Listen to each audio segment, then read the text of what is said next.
warahmatullahi wabarakatuh. Perkenalkan, nama saya Aprilia Banjele dengan NIM 0810142503 dari jurusan S1 Kesehatan Masyarakat angkatan 2025 kelas C semester 2. Video ini dibuat untuk memenuhi ujian akhir semester mata kuliah Kewarganegaraan yang diampu oleh Bapak Saleh Al-Hamid, SIP, MA. Pada video ini saya akan mempresentasikan materi bab 3 di bagian D, yaitu membangun argumen tentang dinamika dan tantangan integrasi nasional. Integrasi nasional adalah proses penyatuan berbagai perbedaan yang ada dalam masyarakat sehingga tercipta persatuan kesatuan bangsa.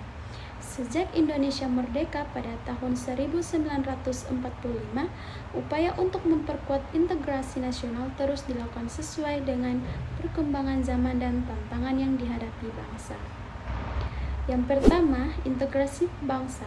Integrasi bangsa merupakan proses penyatuan seluruh masyarakat Indonesia dalam satu identitas sebagai bangsa Indonesia. Salah satu contoh integrasi bangsa adalah perdamaian antara pemerintah Indonesia dan Gerakan Aceh Merdeka atau GAM melalui perjanjian Helsinki pada tanggal 15 Agustus 2005. Nah, yang kedua ada integrasi wilayah. Integrasi wilayah ini berkaitan dengan penyatuan seluruh wilayah Indonesia menjadi satu kesatuan yang utuh. Contohnya adalah Deklarasi Juanda yang diumumkan pada tanggal 13 Desember 1957. Melalui deklarasi ini, laut yang berada di antara pulau-pulau Indonesia tidak lagi dianggap sebagai pemisah, melainkan sebagai penghubung. Nah, yang ketiga ini ada integrasi nilai. Integrasi nilai merupakan penyatuan masyarakat melalui nilai-nilai yang disepakati bersama. Di Indonesia, nilai yang menjadi pemersatuan adalah Pancasila. Pancasila ini terus diajarkan kepada generasi muda melalui pendidikan di sekolah maupun perguruan tinggi. Nah, yang keempat ada integrasi elit dan massa.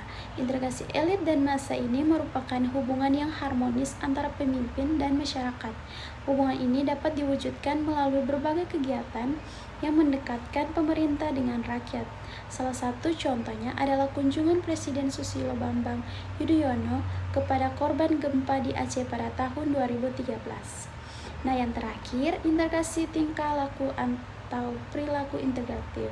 Integrasi tingkah laku ini diwujudkan melalui pembentukan lembaga-lembaga politik dan pemerintah yang mengatur kehidupan berbangsa dan bernegara. Setelah Indonesia merdeka, sidang PPKI tanggal 18 Agustus 1945 memilih presiden dan wakil presiden, kemudian pada tanggal 19 Agustus 1945 dibentuk 12 kementerian dan 8 provinsi. Nah, kemudian ada tantangan dalam membangun integrasi nasional.